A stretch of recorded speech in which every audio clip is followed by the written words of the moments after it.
दोस्तों, दुनिया बदल रही है। आज के दौर में पावर का मतलब सिर्फ बॉर्डर पर खड़ी आर्मी नहीं, बल्कि वो स्ट्रैटेजिक चोक पॉइंट्स है जहां से दुनिया का पूरा ट्रेड गुजरता है। अगर आपके पास एक सही ज्योग्राफिकल लोकेशन है तो आप बिना एक भी गोली चलाए दुनिया की सबसे बड़ी सुपर पावर्स को घुटनों पर ला सकते हैं। और इस वक्त इंडिया के नक्शे के सबसे आखिरी कोने में मेनलैंड इंडिया से लगभग 1200 किलोमीटर दूर समुद्र के बीच एक ऐसी ही साइलेंट रिवॉल्यूशन हो रही है जिसने बीजिंग से लेकर वॉशिंगटन तक को हिलाकर रख दिया है। हम बात कर रहे हैं ग्रेट निकोबार आइलैंड्स की, एक ऐसी जगह जो दिखने में तो एक शांत हरा भरा आइलैंड है, लेकिन असल में ये इंडिया का सबसे बड़ा स्ट्रैटेजिक वेपन बनने जा रहा है। गवर्नमेंट यहाँ पर 72,000 करोड़ का मैसिव मेगा प्रोजेक्ट बना रही है। एक ऐसा प्रोजेक्ट जो इंडिया को ग्लोबल शिपिंग का राजा और इंडियन नेवी को इंडियन ओशियन का अनचैलेंज्ड बॉस बना देगा। लेकिन जैसे ही ये प्रोजेक्ट 2026 में अपने एग्जीक्यूशन फेज में आया, देश में एक भयंकर पॉलिटिकल और इन्वायरमेंटल वॉर शुरू हो गई। एक तरफ मोदी गवर्नमेंट का कहना है कि ये प्रोजेक्ट इंडिया की नेशनल सिक्योरिटी के लिए नॉन नेगोशिएबल है, यानी इस पर कोई समझौता नहीं हो सकता। दूसरी तरफ ऑपोजिशन और देश के टॉप इन्वायरमेंटलिस्ट्स का कहना है कि ये प्रोजेक्ट इन्वायरमेंट के लिए काफी चैलेंजिंग है। Leader of opposition Rahul Gandhi ने हाल ही में इस जगह का दौरा किया है और इसे इंडिया का नेचुरल हेरिटेज और ट्राइबल कम्युनिटीज के खिलाफ एक ग्रेव क्राइम बताया है। सीनियर कांग्रेस लीडर जयराम रमेश ने तो एनवायरनमेंट और डिफेंस मिनिस्टर्स को चिट्ठी लिखकर इस पर तुरंत रोक लगाने की मांग कर दी है। तो दोस्तों, आखिर चल क्या रहा है अंडमान एंड निकोबार में? क्यों एक तरफ इस प्रोजेक्ट को इंडिया का सबसे बड़ा मास्टर स्ट्रोक बताया जा रहा है और दूसरी तरफ इसे एक इकोलॉजिकल सुसाइड कहा जा रहा है? क्या वाकई देश की सुरक्षा के लिए हमें लाखों पेड़ों और पूरी आदिवासी सभ्यता की बलि देनी पड़ेगी? चलिए आज ग्रेट निकोबार के इस पूरे सच को, इसके फायदे और नुकसान को और इसके पीछे की असली जियोपॉलिटिक्स को बिल्कुल आसान भाषा में विस्तार से जानते हैं। आगे बढ़ने से पहले वीडियो को लाइक और चैनल को सब्सक्राइब जरूर से कर ले, ताकि देश के इतने महत्वपूर्ण मुद्दों पर हम आप तक ऐसे ही वीडियोस पहुंचाते रहे। अंडमान द्वीपों में रहने वाले शोम्पेन ट्राइब के लोग हजारों सालों से बाकी दुनिया से अलग रह रहे हैं। उनकी भाषा पूरे प्लेनेट पर किसी भी दूसरी भाषा से नहीं मिलती है। सब कॉन्टिनेंटल एशिया में ये अकेले ऐसे लोग हैं जो पूरी तरह प्री नियोलिथिक तरीके से जी रहे हैं, यानी उन्हें आज भी खेती करना नहीं आता है।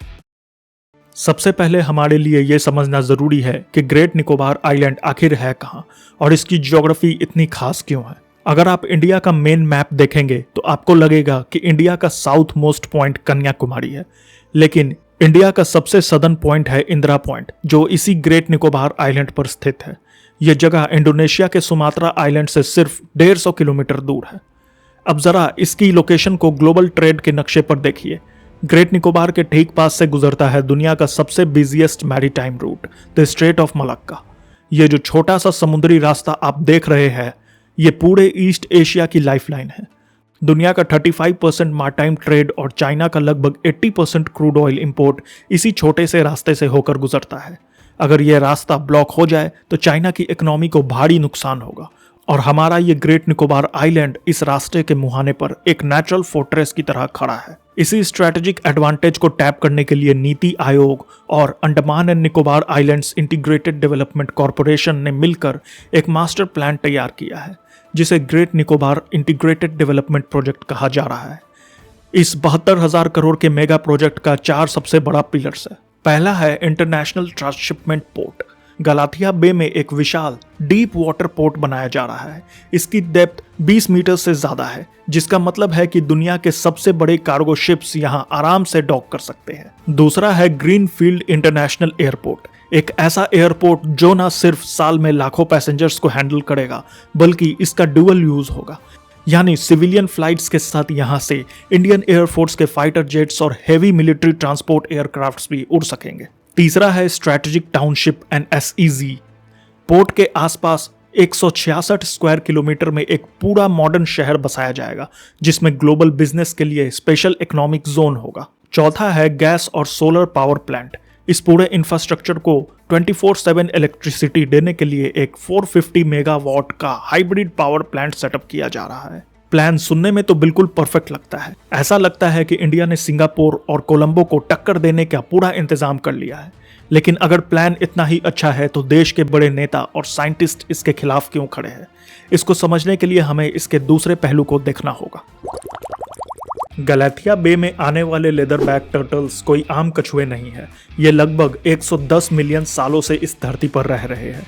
यानी जब टीरेक्स डायनासोर धरती पर घूमते थे तब से ये कछुए समुद्र में तैर रहे हैं। इनका वजन एक छोटी कार जितना लगभग 700 से 900 किलो तक हो सकता है। दोस्तों, जब हम जमीन पर बैठकर नक्शे पर बड़ी लाइंस खींचते हैं तो हम भूल जाते हैं कि उस जमीन पर एक जीता जागता इकोसिस्टम रहता है। ग्रेट निकोबार कोई बंजर या खाली आइलैंड नहीं है।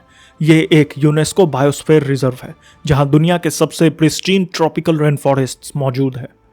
ऑपोजिशंस और इन्वायरमेंटलिस्ट का सबसे पहला और बड़ा ऑब्जेक्शन यही है, इकोलॉजिकल डिवेस्टेशन। इस प्रोजेक्ट को बनाने के लिए लगभग 130 स्क्वायर किलोमीटर का घना जंगल साफ किया जाएगा।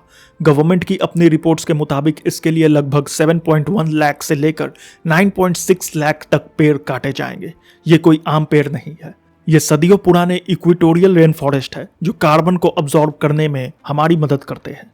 साइंटिस्ट का कहना है कि ये रेन फॉरेस्ट बायोडाइवर्सिटी के खजाने हैं। यहाँ ऐसी यूनिक स्पीशीज रहती है जो पूरे प्लेनेट पर और कहीं नहीं मिलती, जैसे कि निकोबार मेगापोड, निकोबार मकाक और दुनिया का सबसे बड़ा समुद्री कछुआ जायंट लेदरबैक टर्टल्स। गलाथिया बे इन कछुए का सबसे बड़ा नेस्टिंग ग्राउंड है। अगर वहां पोर्ट बनाया गया तो ये प्रजाति हमेशा के लिए विलुप्त हो सकती है। जब गवर्नमेंट से पूछा गया कि इतने सारे पेड़ काटने का नुकसान कैसे पूरा होगा तो उन्होंने एक सॉल्यूशन दिया, कंपेंसेटरी एफोरेस्टेशन। गवर्नमेंट ने कहा कि वो जितने पेड़ ग्रेट निकोबार में काट रही है उतने ही नए पेड़ मेनलैंड इंडिया में जैसे हरियाणा या राजस्थान के एरिड जोन्स में लगा देगी।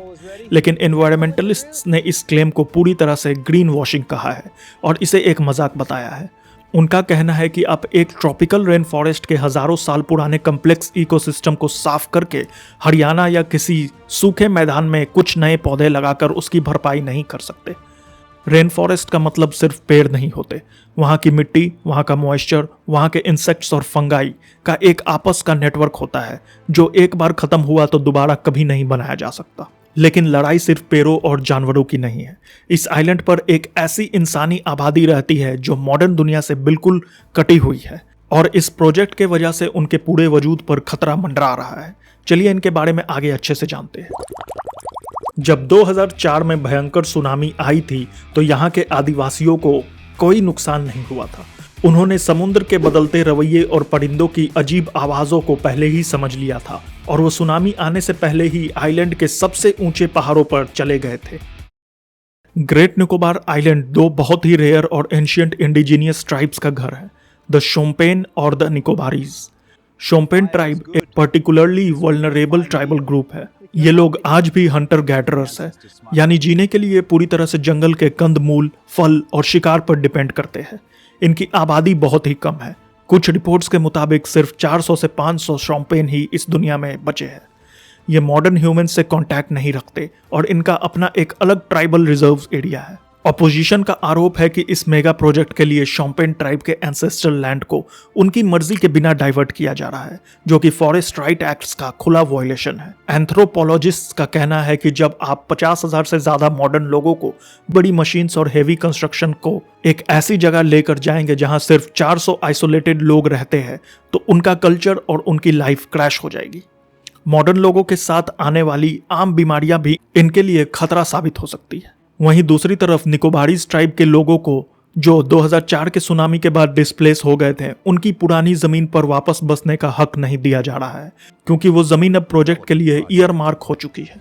इसके साथ ही एक बहुत बड़ा साइंटिफिक डर है, tectonic and earthquake risk. Great Nicobar island दुनिया के सबसे एक्टिव सीज्मिक जोन्स में से एक है, जोन 5। ये वही एरिया है जहां 2004 में एक भयंकर अर्थक्वेक आया था, जिसके बाद आई सुनामी ने पूरे देश को हिला दिया था। उस दौरान ग्रेट निकोबार का एक बड़ा हिस्सा समुद्र में धंस गया था और इंदिरा पॉइंट का लाइट हाउस लगभग 4 मीटर्स पानी में डूब गया था। साइंटिस्ट वार्निंग दे रहे हैं कि एक ऐसी जमीन पर जो हर कुछ साल में सीज्मिक शिफ्ट्स झेलती है, वहां 72,000 करोड़ का परमानेंट कंक्रीट इंफ्रास्ट्रक्चर खड़ा करना एक बहुत बड़ा फाइनेंशियल और ह्यूमन रिस्क हो सकता है। अगर कल को दोबारा वैसे ही कोई डिजास्टर्स आए तो हमारा पूरा इन्वेस्टमेंट एक झटके में समुद्र में सम्मिलित हो जाएगा।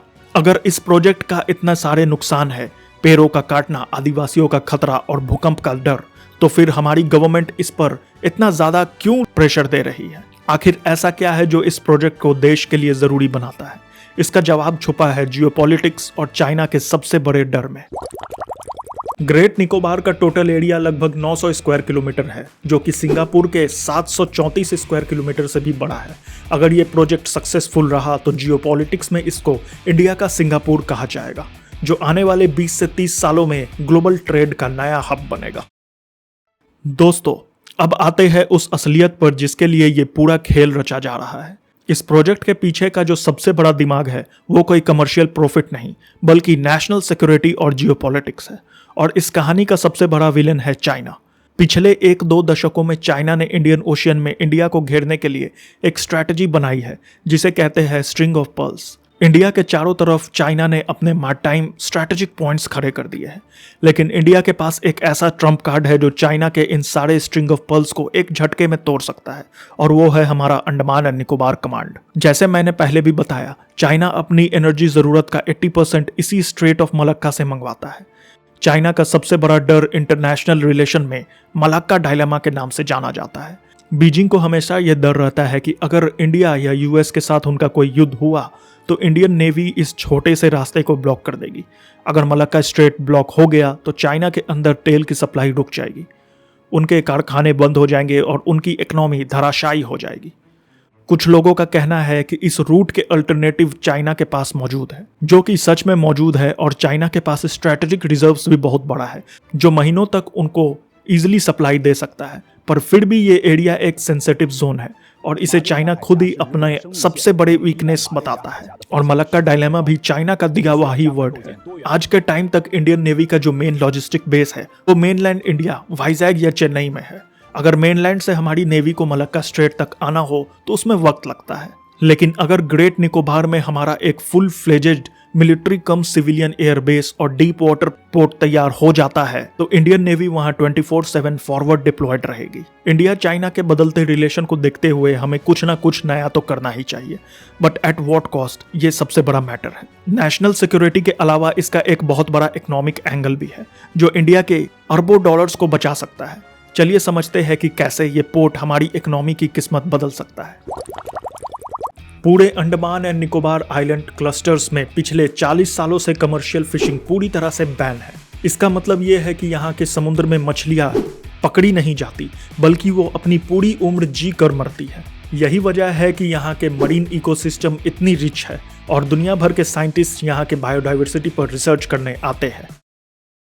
आपको ये जानकर हैरानी होगी कि इस वक्त इंडिया का जितना भी इंटरनेशनल कार्गो आता है उसका एक बहुत बड़ा हिस्सा डायरेक्ट इंडिया के पोर्ट्स पर नहीं आ पाता, क्योंकि हमारे मेनलैंड के पोर्ट्स इतने डीप नहीं है कि वहां पर दुनिया के सबसे बड़े कार्गो शिप्स आकर रुक सके। तो होता क्या है, वो बड़े शिप्स पहले श्रीलंका के कोलंबो, सिंगापुर या मलेशिया के पोर्ट्स पर जाते हैं। वहां से उन बड़े कंटेनर्स को छोटे शिप्स यानी फीडर वेसल्स में लोड किया जाता है और फिर वो छोटे शिप्स इंडिया के मुंबई या चेन्नई पोर्ट्स पर आते हैं। इस प्रोसेस को कहते हैं ट्रांसशिपमेंट। इस ट्रांसशिपमेंट के चक्कर में इंडिया के एक्सपोर्टर्स और इंपोर्टर्स का हर साल बिलियंस ऑफ डॉलर्स का नुकसान होता है। पैसे भी ज़्यादा लगते हैं और वक्त भी खराब होता है। हम हर साल कोलंबो और सिंगापुर के पोर्ट्स को करोड़ रुपए रेंट देते हैं अपने सामान हैंडल करने के लिए। ग्रेट निकोबार का गलथिया बे इस समस्या का एब्सोल्यूट सॉल्यूशन है। इसका लोकेशन इंटरनेशनल शिपिंग लेन के ठीक ऊपर है। शिप्स को अपना रास्ता भटक कर कहीं और नहीं जाना पड़ेगा। अगर ये पोर्ट सक्सेसफुली बन जाता है तो ये साल में 14 मिलियन कंटेनर्स हैंडल कर सकता है। इससे इंडिया ना सिर्फ अपने पैसे बचाएगा बल्कि दूसरे देशों के कार्गो को हैंडल करके बिलियंस ऑफ डॉलर्स का रेवेन्यू और लगभग 50,000 नए जॉब्स जनरेट करेगा। गवर्नमेंट ने हाल ही में नेशनल ग्रीन ट्राइब्यूनल और सुप्रीम कोर्ट के सामने अपना डिफेंस रखा है। उनका कहना है कि वो इस प्रोजेक्ट को ब्लाइंड होकर नहीं चला रहे हैं, बल्कि उन्होंने बहुत सारे सेफ गार्ड्स लगाए हैं। गवर्नमेंट का दावा है कि उन्होंने ट्राइबल रिजर्व एरिया को कम नहीं किया, बल्कि कुछ हिस्सों को एडजस्ट करके टोटल ट्राइबल एरिया रिजर्व में 3.9 स्क्वायर किलोमीटर का नेट इंक्रीज किया है। एनजीटी के कहने पर 3 इंडिपेंडेंट एक्सपर्ट कमिटीज बनाई गई है, एक एनवायरमेंटल मैनेजमेंट के लिए, एक शोम्पेन ट्राइब के वेलफेयर के लिए और एक लेदर बैक टर्टल्स के प्रोटेक्शन के लिए। पूरे जंगल को एक साथ नहीं काटा जाएगा। अगले 30 सालों में थोड़ा थोड़ा करके फेज वाइज डेवलपमेंट होगी ताकि नेचर को संभलने का वक्त मिले। तो दोस्तों, हमने इस पूरे मामले के दोनों पहलू को देख लिया। एक तरफ हमारी देश की सुरक्षा और आने वाले कल का अर्थव्यवस्था है, तो दूसरी तरफ हमारा एंशियंट पर्यावरण और हमारी दुर्लभ आदिवासी सभ्यता है। ये एक ऐसी लड़ाई है जहां कोई एक पक्ष पूरी तरह गलत या सही नहीं है। इसमें मैं आपकी पर्सनल ओपिनियन जानना चाहूंगा। क्या इस प्रोजेक्ट को कंटिन्यू करना चाहिए या छोड़ देना चाहिए? कमेंट करके अपने ओपिनियन जरूर बताइएगा। मिलते हैं अगले वीडियो में, तब तक अपना ख्याल रखिएगा।